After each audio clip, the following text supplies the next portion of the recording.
Sabbatismos, the Greek word Sunday keepers want to silence.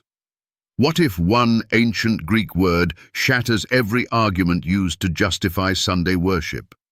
What if Sabbatismos isn't just a theological term, but a divine command echoing from Genesis to Revelation? Then why do so many pastors, priests, imams, and Sunday-keeping scholars avoid it like fire? The stone they rejected. Hebrews 4:9 reads, "There remaineth therefore a rest to the people of God." But the original Greek doesn't use the word for rest like anapausis or katapausis alone. It uses sabbatismos, sabbatismos. This one word doesn't mean spiritual rest. It doesn't mean just trusting in Jesus.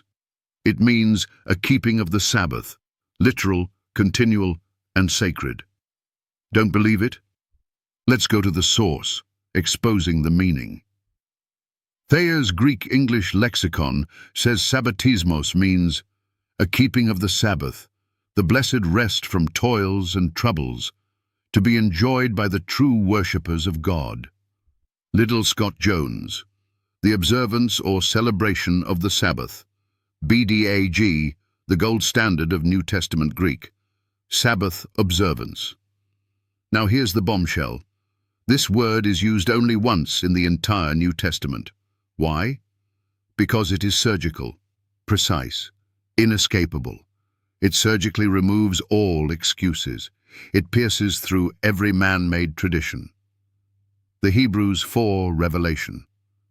The book of Hebrews was written after Jesus' resurrection. If the Sabbath had been abolished, this was the perfect place to say so. But instead, Hebrews 4 goes backward to creation, not Sunday. It goes back to God's own rest on the seventh day, not Christ's resurrection on the first.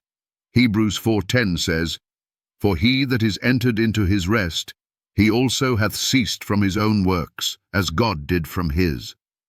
When did God cease? Genesis 2:2, the seventh day. And when does this command remain for God's people? Hebrews chapter 4:9, right now.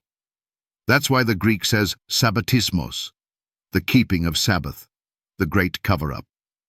So why don't Sunday sermons mention this word? Because if your congregation saw that the Sabbath still remains, they'd start asking real questions. Who changed the Sabbath to Sunday? Why does the Catholic Church claim authority to do so? Why did Constantine enforce Sunday worship by law in AD 321? And here's the truth. Jesus never changed the Sabbath. Paul never changed the Sabbath.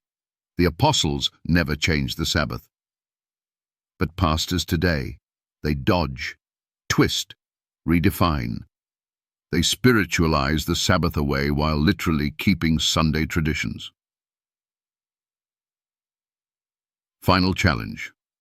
To every pastor, priest, imam, and skeptic, show us a verse, just one, where God replaced the seventh day with the first. Show us a verse that says Sabbatismos is abolished. You won't find it. Because Sabbatismos is the divine fingerprint on Hebrews 4, and it declares, the Sabbath is not dead, it remains.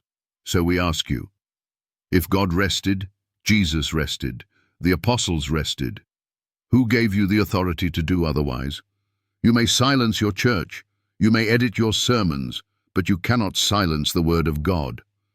Sabbatismos remains.